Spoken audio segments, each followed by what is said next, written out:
Hey now, we are getting over, and I am the Silver King, Adam Silverstein, here to lead you through these hard times. With your NXT No Mercy instant analysis. That's right, Getting Over is back once again for episode 501 of this damn podcast to break down everything that happened Saturday night on NXT No Mercy, the brand's latest premium live event. We are going to break down every individual match. We are going to give you our analysis, some grades for that match, and of course, we will wrap up with our final grade for NXT No Mercy before we get out of here and move on with our night. Let's get started, as we always do here on Getting Over, with a reminder that this podcast is all about Defiance. So please remember to visit Apple Podcasts and Spotify. Leave those 5-star ratings on Apple. Take a little extra time. Leave a 5-star written review. If you do, we will read it live right here on the show. Also, don't forget to follow us on Twitter at Getting Overcast for episode drops, news, analysis, highlights, all of that good stuff. You also, if you follow us on Twitter, get to vote in pre- and post-show polls surrounding premium live events and pay-per-views, and your votes, your opinions factor into our instant analysis podcast, especially when we wrap up the shows at the end. I also take tweets and DMs during these major shows, and we love to read them on the air when we have time. Unfortunately, tonight, crazy busy for the Silver King. Don't have time to read a lot of your tweets and DMs, but I did view them. Don't worry. So I'm cognizant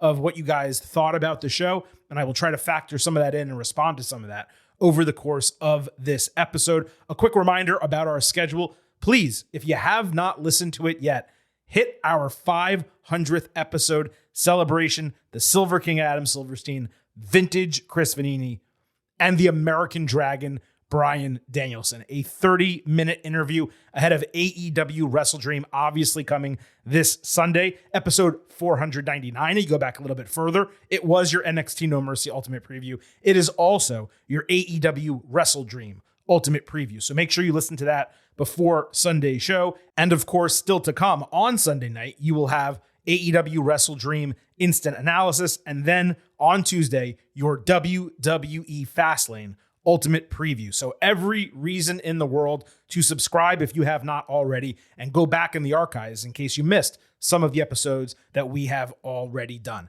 Let's not waste any further time off the top. Let's get into this NXT No Mercy instant analysis. Normally, this is the part of the show where I would crack a cold one and then welcome Vintage into the program.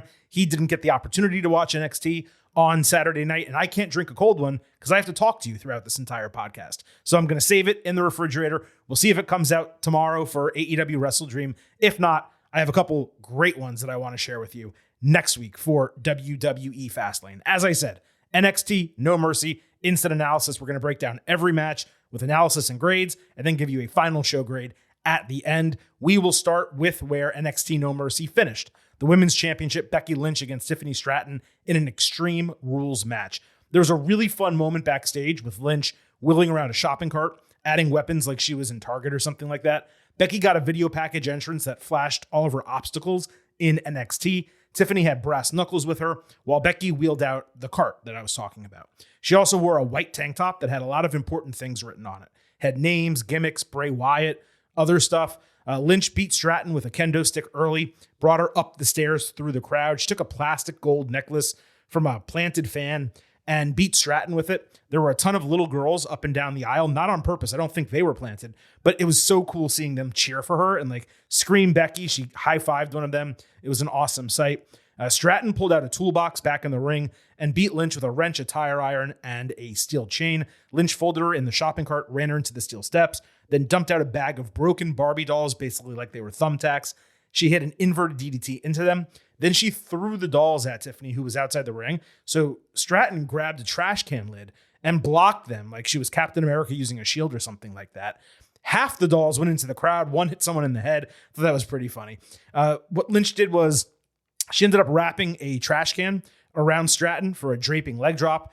Then she took a spinebuster, Becky did, into that same trash can. Stratton loaded the ring with steel chairs, but Lynch countered a powerbomb into a slam, only for Stratton to counter an armbar by rolling out of the ring and struggling, but eventually lifting Becky into a powerbomb onto the steel steps. Lynch hit a Bexploder into the barricade and then hid under the ring, blinding Stratton with a fire extinguisher. She pulled out a fake barbed wire bat and got one shot with it. Then the spot of the match came with Stratton doing the back handspring elbow at ringside, but when she connected, she blasted Lynch right through the barricade. It totally collapsed. Becky ran Tiffy into the post. Stratton countered manhandle slam on the announce table. She pushed Lynch backwards off the table into a desk chair, then ran off the table and hit a somersault right onto her. Then she put Becky on a regular table, climbed to the top rope, and hit a swanton bomb that bent but didn't break the table outside.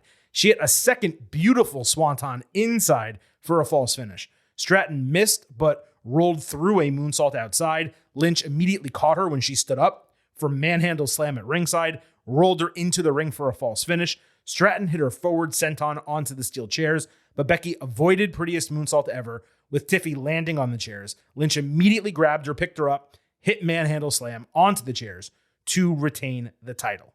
And I didn't see when the match exactly started. I don't actually do a timer. I just look at the time on my clock to try to tell you how long it was. But this was approximately 20 minutes total runtime for this match. Exceptional finish, okay? The perfect protection for Stratton. Lynch looked like an absolute G, taking all of that punishment and still coming out on top. It was abundantly clear in their first match. We talked about it then, but even more so here, that Tiffany Stratton has it. Comparing the two, the first match had the commercials, but better wrestling. This was far more intense, but it did feel to me like an overuse of weapons for a couple of women who really didn't need them. Now, my personal preference was to see them go at it in the ring. And that's why the extended like Barbie doll sequence, for example, was frustrating to me. That said, Lynch remains unmatched in Extreme Rules. She's so great with weapons and this overall style. And obviously I maintain what I said this week or last week about Becky. She is in a class of her own right now. She is a modern day legend. What a treat to have her on this NXT show. Regarding Tiffany, she is in that upper crust of homegrown women's prospects right now. You're talking Bianca Belair, Rhea Ripley, Tiffany Stratton. I know Ripley fought a little bit in Australia, but still, I mean, her development came entirely in WWE. It's honestly incredible what Stratton has accomplished. 2 years of actual wrestling in terms of working in NXT and being on television. My knock on her remains the upper body strength, or maybe it's the core strength. It failed her again here with the powerbomb spot, just like it did at the last PLE with the Boston Crab. Now, I'm going to rewatch this match, but it's an A. Starting at 4.25 stars as of now, I might give it another quarter. I won't put it in A+ territory, but it's really tough to ask for more than what we got here. It was just a blast from bell to bell. And I want everyone to consider this, okay? So Becky Lynch had these two great matches with Tiffany Stratton. On their own, that would be incredible. But inside of the last month, maybe it's 5 or 6 weeks at most, she's had these two Stratton matches, the Trish Stratus cage match, and the Zoe Stark Falls Count Anywhere match on Raw. That's ridiculous. That's probably the best wrestling stretch of Becky's entire career. She deserves a ton of credit for it. She's the best women's wrestler in the world as far as I'm concerned. I know it's a different style over in Stardom and people have their preferences. I get it. I need the promos. I need the entertainment. I need the total package. Becky Lynch for me is the best women's wrestler in the world. And I'm of the belief, as I've said before, she's the greatest of all time. And it's matches like these and moments like these only further prove that out, especially when we're talking about North American women's wrestlers. I understand, like, obviously Asuka is incredible. Io Sky has an opportunity. There's women right now in Stardom that are fantastic and have been previously.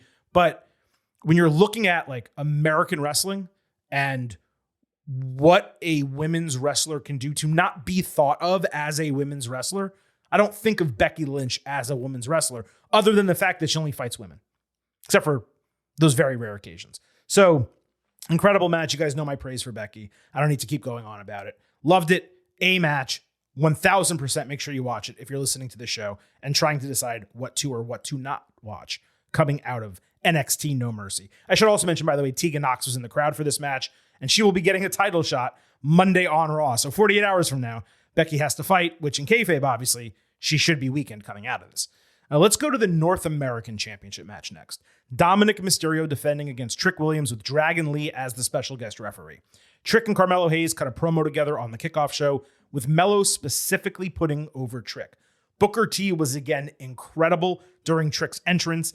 Dom came out by himself and argued about officiating immediately. He had a 619 to the back of Williams' neck before accidentally super kicking Dragon as Trick ducked the move. Williams hit Trouble in Paradise. Mysterio then ran into a replacement referee, also accidentally. He missed a frog splash with no one to count, so he picked up Dragon, ducked a title shot from Dom, and hit the pump knee into the title, with Dragon counting a legit 1, 2, 3 in 9 minutes. Now look, the moment was awesome.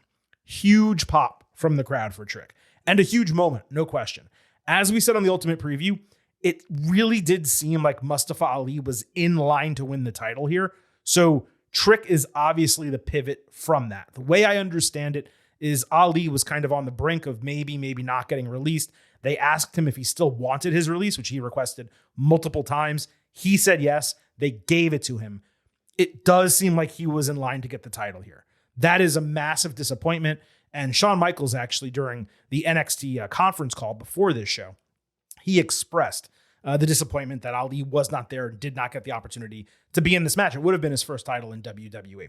Anyway, the way Trick got built into this spot on Tuesday made it no surprise that the title was changing here. And as much as I was thrilled for Trick, and as great as the crowd was from a reaction standpoint, the match was not as great as I thought it was going to be. Trick and Dom did perfectly well, but the chemistry really wasn't there. My biggest problem was the super kick spot. Dragon Lee is a wrestler. He's not a referee. And he gets knocked out cold for like 5 minutes because he got super kicked and he happened to be wearing a striped shirt. Like, what would have been much better booking is for Dragon to recover from the super kick after 60, 90 seconds. Then, like, the guys are running the ropes and Dom bumps into him, knocks him off the ring apron. His head hits the table. And now he's knocked out longer. And eventually, as the finish transpires, Trick goes out, gets him, revives him, and you do the exact same finish. Basically, there was no reason whatsoever for the second referee to pop in. It should have been all Dragon Lee. And again, you give him 2 situations where he gets knocked, which explains why he's out for so long. So I went 3.25 stars and a B for this match. Just a bit too clunky, and Trick really did not hit the finisher clean enough. He did Tuesday on NXT, didn't here, and the title was involved. So it just looked like a whiff, and that was one of a couple times that happened on the show.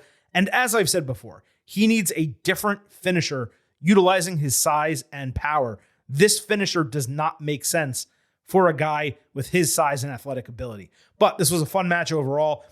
I should also note, we have frequently on this podcast talked about the diversity in NXT and how it is so notable compared to other rosters in wrestling. Not just who's on the roster, but who is pushed, who are given titles and put in positions of prominence. Trick is the 8th black man to be North American champion.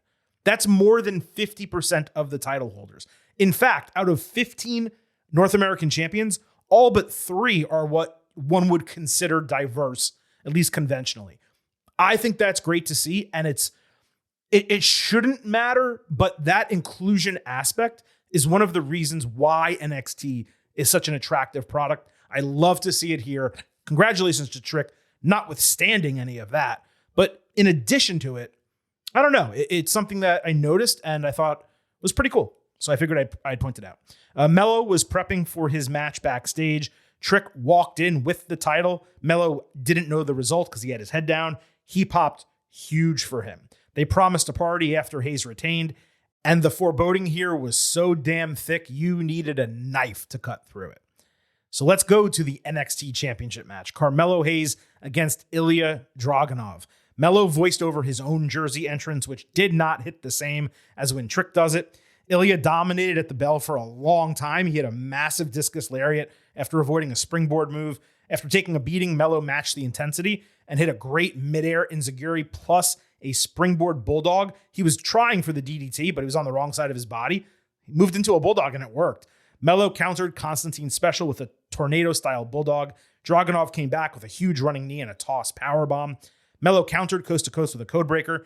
Ilya caught that, countering it into a Death Valley driver, driving Melo into the corner. Then he came back with coast to coast for a false finish. Ilya also came back with an outside-inside vertical suplex.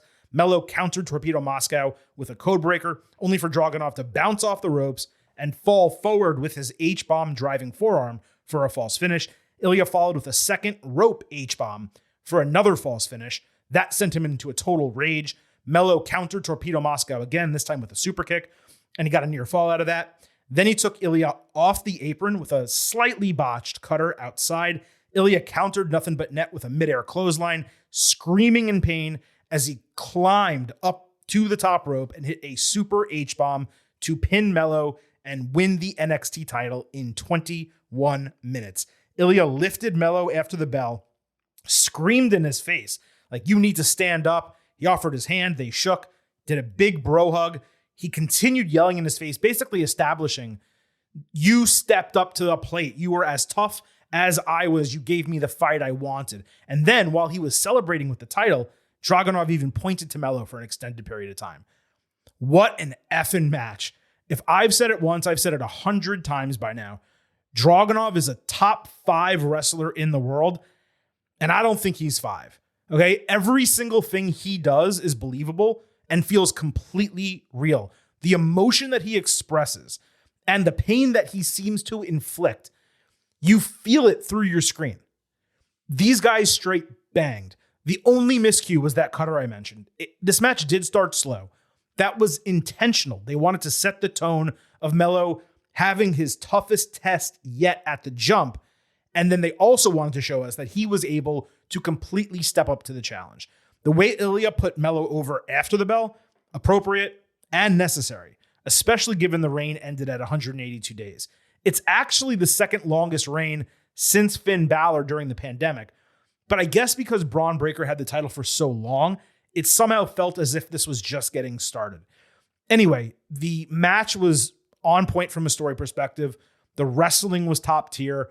I'd have booked a slightly stronger finish, Torpedo Moscow preceding the Super H-bomb. That would explain the delayed climb of the ropes and truly sell the devastation of it, especially since Melo countered Torpedo Moscow twice in the match and Dragunov never actually hit it. But that's a matter of taste, and you could say, Silver King, you're nitpicking. The finish we got was great, and sure, your finish maybe was just as good, but it's 6 of one, half a dozen of the other. I totally accept that if that's your take. Anyway, 4.75 stars, A+, match of the night, eons better than anything else on the show other than the main event. Becky and Tiffany, obviously great in its own right, as I said earlier. Regarding the Melo and Trick deal, once we saw them celebrate with the titles, it was crystal clear that Melo was losing. I'm glad we got the moment, but it did stand as a dead giveaway for me, just as an experienced wrestling viewer. And I'm sure those of you who have watched wrestling for a long time thought the exact same thing. Melo becoming jealous of Trick, leading to them fighting, but ultimately staying together, fingers crossed, that would make the most sense. And we definitely got an inkling of that because as NXT went off the air, Melo apologized to Trick for not getting the job done. They wanted to ride together. Williams consoled him, hugged him. He said Hayes was still him. As this was going on, though, Melo twice briefly looked at the North American Championship on Trick's shoulder, and while they were hugging, he slapped it a couple times. Clear foreshadowing there. Don't forget, even though the NXT Championship is the biggest title in the company, Melo, during his North American title reign, called it the A Championship. So for him, it's not necessarily that much of a step down. Now, this match, to me, for those asking, it did not feel like a call-up moment. The question is going to be when Trick and Melo fight, how it's booked, and then what it means for their relationship. If Trick beats him clean, then that could be the call-up moment. Because if that happens, unless Melo just completely turns heel on him, I don't know where else he would go. It wouldn't make sense for him to lose to a guy who's been his second for the better part of, 2-3 years at this point. I just don't think WWE needs Melo on the main roster today, unless they're going to slow build him as part of a faction or something like that. Plus, the move really should be Mello and Trick going up together whenever that happens. They're the perfect pair. We've talked Shawn Michaels and Diesel before. You can make other comparisons. Mello going up on his own, he will succeed. Trick eventually going up on his own, he will succeed. Them riding together, getting called up on the main roster, the Trick Mello gang, all the stuff they have going on together, that is the most attractive version of both of them. And I hope that WWE, Triple H, and Shawn Michaels are all smart enough to understand that. Before we move on, I was just thinking about something that I wanted to throw out there. So given how violent this match was with Mello and Ilya, it was almost like NXT gave us a play on that Oppenheimer Barbie double feature that people saw over the summer. Not exactly, obviously. The women's match was Extreme Rules. They beat the shit out of each other. But obviously the Barbie character was there. And then you have a guy here whose finisher is the H-bomb. I don't know. It just kind of worked together for me as far as I was concerned. Let's next move to where NXT started the show. That was Baron Corbin against Braun Breaker. Oh, we got two big meaty men bumping me tonight. Reinforce the ring post. The beef's going to be flying tonight, gentlemen. So Breaker attacked Corbin with a tope con hero over the ropes to knock him down after an American Badass style motorcycle entrance. They immediately fought into the crowd and then back to ringside where Corbin missed a move off a pre-set up steel steps next to the announce table. Breaker then beat up two security guards before the bell even rang. Braun hit a gutbuster, avalanche Frankensteiner, and his press power slam for a near fall. Running outside, Breaker was caught by Corbin for basically an almighty spinebuster fully through the announce table. He somewhat no-sold it, sitting up seconds later like The Undertaker. He did that on the roof of the SUV during NXT on Tuesday night. I don't know if you guys saw that, but I had mentioned it previously. So he just kind of repeated that spot here. Suddenly, Mr. Stone flew in from out of nowhere. Braun caught him, threw him into 5 security guards at ringside. Then Braun turned around. Corbin immediately caught him distracted with End of Days for the win in 9 minutes. That's the bell-to-bell portion. It was longer, obviously, the pre-match stuff. For a second, I was really excited about the prospect of Corbin and Stone teaming up. And then I obviously remembered Stone just did it for Von Wagner. Extremely smart booking to have the main roster star in need of victories win while completely protecting Breaker and setting up the confrontation and continuation with Von Wagner. This was an electric match, more so than I expected. I discussed on the Ultimate Preview how I felt like it needed to be no DQ or some type of similar stipulation, just given the build with all the brawls and stuff. They interestingly figured out a way to include all of that in the match while keeping it legal and allowing it to go, inside the ring, bell to bell without a disqualification. I was not overly fond of Braun no-selling the table spot. It was kind of ridiculous. Look, it's one thing to do it on the roof of the SUV in the middle of a brawl. It's one thing to do it if you're a character whose nickname is the Dead Man. Announce table moves can end matches or directly lead to finishes. For Braun to shrug it off 15 seconds after taking the move, it just really didn't work for me, even if the visual of it was cool, which it was. So yeah, look, this banged, no doubt. I went 3.75 stars and a B+, and it was Corbin's best singles match in a long, long time. He's way better as this Hoss type of fighter than what he was doing previously. I should also mention on the beef scale, it does get 4 slabs of beef. Big meaty man slapping meat. That's what I want. The NXT Tag Team Championship was on the line. D'Angelo family against Humberto Carrillo and Angel Garza, Creed Brothers, and Out the Mud. Carrillo and Garza had a banger new theme. OTM rode some lowrider bikes to the ring, given they were in California. They all brawled at the beginning with Julius Creed hitting a nice Escalera tope outside. Tony D'Angelo's knee gave out minutes into the match. Carrillo and Garza combined for an awesome gory setup pendulum flip over cutter over the ropes. I think I described that right. Ivy Nile booted Scripps off the steel steps. The Creeds then wrecked shit, with Julius hitting a ton of Northern Light suplexes as Brutus had Garza in an ankle lock until Carrillo made the save. Tony fought his way back to the ring limping. He had a huge brace on his knee. Stacks was getting beat down at this time. He tagged in and caught Carrillo flying in the air for a spike spinebuster, which, it looked like it was Goldberg. Legit. It was the same type of spinebuster. Really sick spot. Then all the faces hit 4 stereo superplexes into the ring with the referee perfectly placed in between all of them. Now, obviously, anyone who listens to the show knows a little bit too choreographed for me, but the visual on it was incredible. I hope they got a really nice picture. D'Angelo kicked out of OTM's assisted power slam finisher. There was a Brutus bomb outside into the previously named Los Lotharios. Then the D'Angelo family hit bada boom, bada bing on Lucian Price to get the win in about 12 minutes. This completely exceeded expectations, particularly with OTM being as green as they are, and the D'Angelos not necessarily being ring generals. That's probably the nice way to put it. Obviously, Carrillo and Garza were the most impressive. Obviously, the Creeds were the MVPs, but all four teams were pretty awesome. And this was paced in a way where it legitimately felt like we got 20 minutes of action in this really short window. My only bother was some inconsistent tagging, but that is far more acceptable in a four-way match where the referee should actually struggle to keep order rather than 2-on-2 matches where the tagging just doesn't matter. This gets the same grade as the match I just gave before it.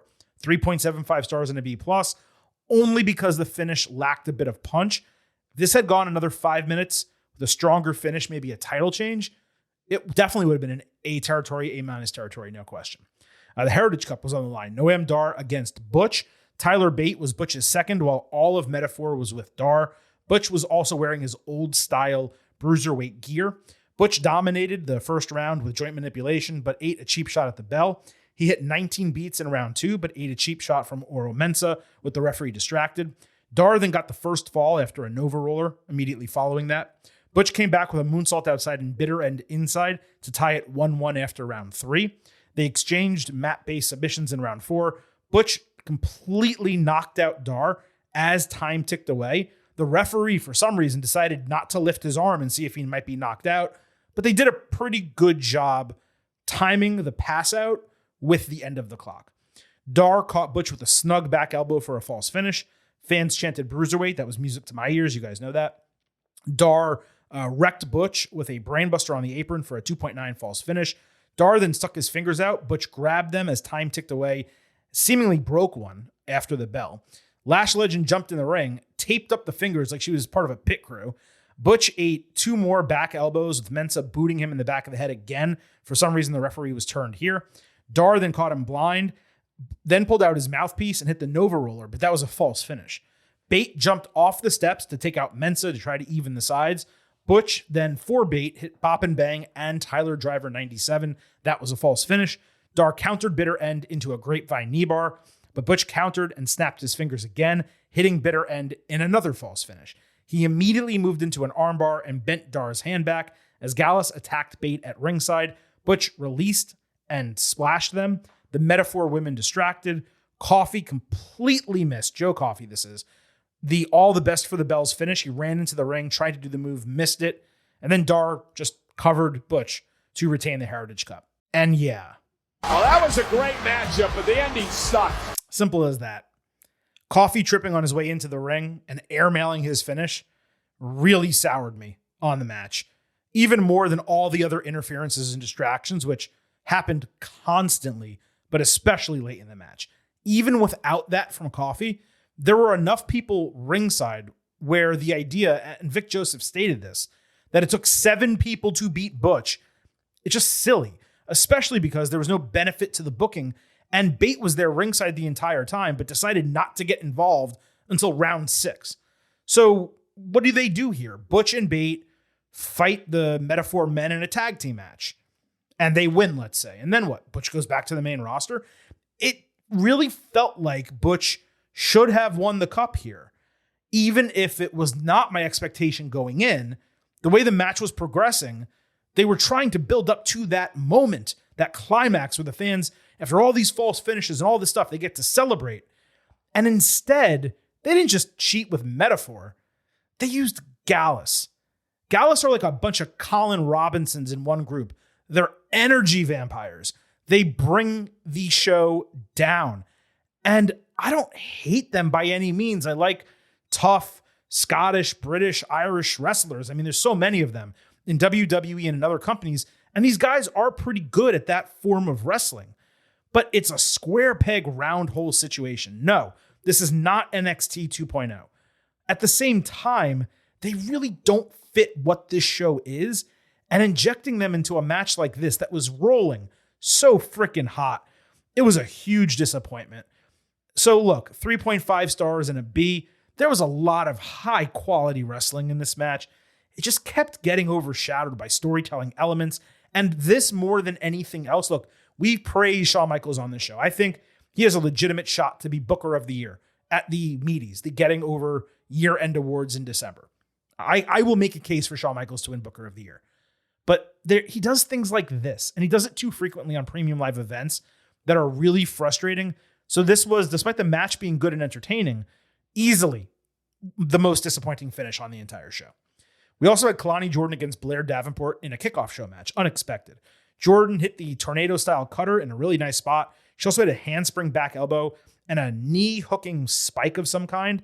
Davenport got knees up on a Rob Van Dam-style split-leg moonsault, then hit a flying double stomp plus a somewhat botched Michinoku driver-style move for the win in 6 minutes. If I can't tell what your move is, not that I know every wrestling move, but if I can't tell, you probably botched it in some way. Gigi Dolan attacked immediately after the bell until she was pulled off. I was massively impressed with Kalani here. Granted, Blair carried her, as one would expect. But for someone who has been wrestling for 7 months to perform the way she did in front of this many people, it was impressive. This may be slightly generous, but I'm saying 2.5 stars and a C. I just thought it was an average developmental match. Maybe it's 2.25. But really, Kalani, just some of the spark that she provided in there. Again, 7 months. What is she going to be like in 3 years? Huge trajectory pointing upward for her. Good stuff there. There were also a couple storytelling elements on NXT. I'll just talk about these before we get to the final grades. Joe Gacy backstage on Tuesday, this is a clip from Tuesday's show, was completely torn apart and down on himself, saying all hope was gone after he basically got squashed by Trick Williams. Ava tried to console him, but he yelled back that it wasn't the right family for her, and Schism is officially dead. Thank you! If they had killed it like 6 months ago, maybe Grizzled Young Veterans would still be in WWE. But I digress. I don't think this is leading to Ava joining the Bloodline. Trust me, she is far, far too green for that. But it is interesting that Michin slapped the shit out of Jimmy Uso this Friday on SmackDown. And the Bloodline obviously has no one to go back at her. So I don't think it's going to happen, but it's not impossible for her to maybe show up and make a quick appearance or be part of the Bloodline. Again, she is way, way, way too green to be on the main roster. I just think it's a pretty interesting coincidence. So I wanted to point that out. There was another vignette with the guy flipping channels on the TV. This time it went longer with multiple WWE shots closing it out. Then we saw a full reflection in the screen, which was even more clearly this time Brian Pillman Jr. He looked like he had his dad's signature hair, like he's grown his hair out and he's not doing the mullet. It really seemed like they might be going loose cannon 2.0 for him. And if they do that, that's really exciting. NXT Deadline was announced with the Iron Survivor Challenge matches. That's going to be December in Connecticut. Also, Halloween Havoc will be a 2-night TV special this year on October 24th and October 31st. That's a good amount of space between Havoc and Deadline. That is a huge positive. And they also announced the NXT Women's Breakout Tournament participants: Jakara Jackson, Carmen Petrovic, Lola Vice, Jada Parker, Izzy Dame, I think her name is, Danny Palmer, Kalani Jordan, and Ariana Grace, who's returning from injury. So this is a real breakout tournament. Yeah, a couple of them, obviously Jakara and Lola Vice and Danny Palmer and Kalani, they've been on TV. Ariana had like 2 weeks on TV. We've seen them, but none of them have really been involved in anything significant. So this is a true breakout tournament. It's going to be really interesting to see the way that transpires. But okay, that is it for NXT No Mercy in terms of the match breakdowns and the analysis. That means it's time to get to our final grades for the show. Now, quickly, before we get to those, let's remind what the pre-show expectation grade was coming in. I actually forget, and I really should have listened back to the Ultimate Preview, but you all need to understand Saturday is a crazy busy day for me with work. So I forgot what I said, but I'm pretty sure I said A- on the Ultimate Preview. That at least sounds right to me. So let's go with that my pre-show expectation grade was A-. The poll was really interesting as it was conducted on Twitter, once again, at Getting Overcast. Hugely positive going in. 40.7% A, 57.6% B, and only 1.7% C, 0 Ds or Fs. That averages out to an 89.4 based on the scale I use. So literally as close as you guys could have come to an A minus, or rounding up to an A minus, 89.5 would round up, but not rounded up. So you guys were at a B plus coming in. The Silver King was at an A minus.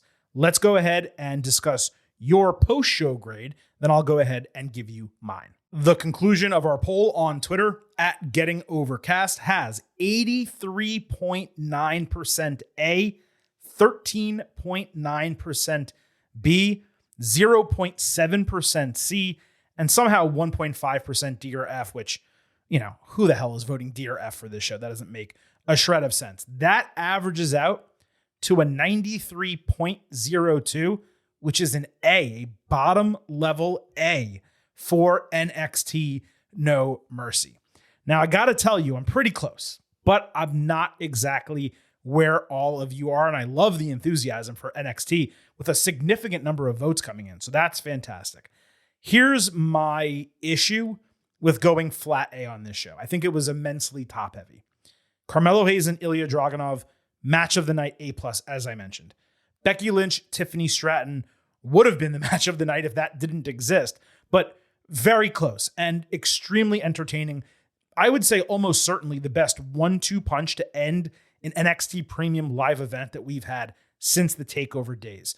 My problem, though, is despite those being extremely great, the rest of the show just kind of struggled for different reasons. We talked about the finish of Trick and Dom, even though the booking there was right. Williams going over, got the big pop. That's hugely positive. Match wasn't actually that great. The tag team match, it was a lot of excitement, but not the strongest match, certainly not the strongest finish. Also pretty short. A lot of these matches were short, by the way.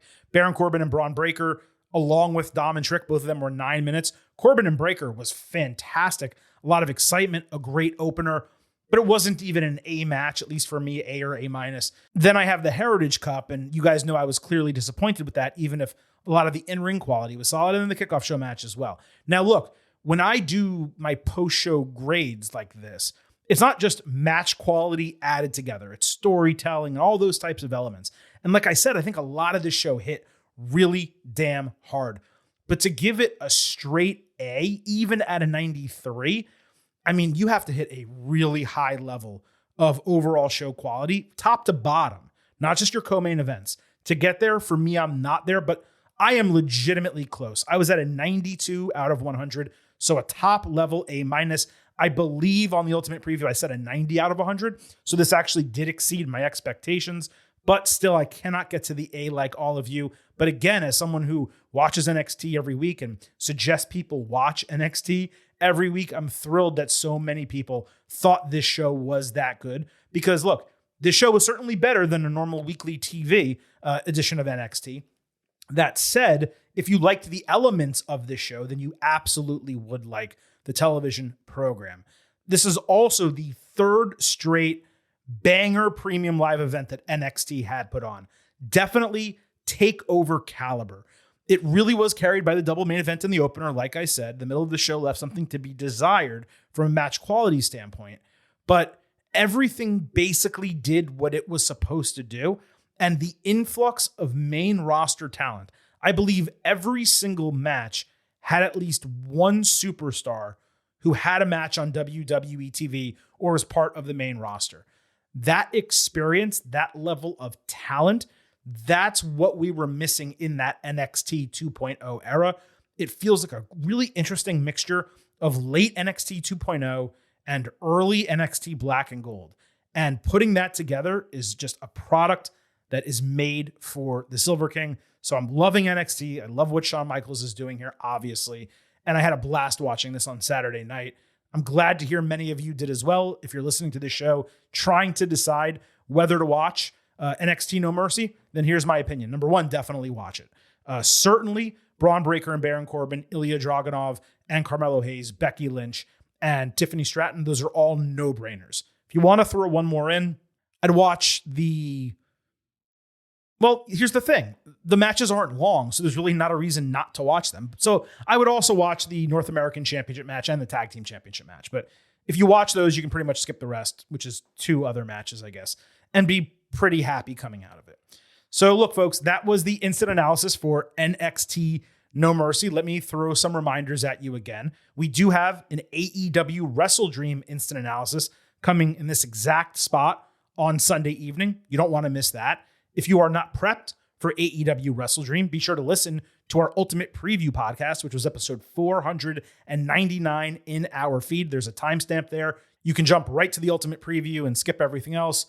Please consider that, obviously. Also, do not miss episode 500 of Getting Over. The Silver King and Vintage sat down for 30 minutes with the American Dragon, Bryan Danielson. It's been picked up from a ton of media. You guys have been tweeting us and praising it. I love it. I'm going to Barry Horowitz myself. It was a great interview, if I do say so myself. But the reason the interview was great, of course, was the guest, Bryan Danielson. So please listen to episode 500 if you have not yet. And don't forget, we will be back on Tuesday with your WWE Fastlane Ultimate Preview. On that note, let's wrap it up with a reminder that the Getting Over Wrestling podcast It's all about Defy. So head over to Apple Podcasts and Spotify. Leave those 5-star ratings on Apple. Take a little extra time.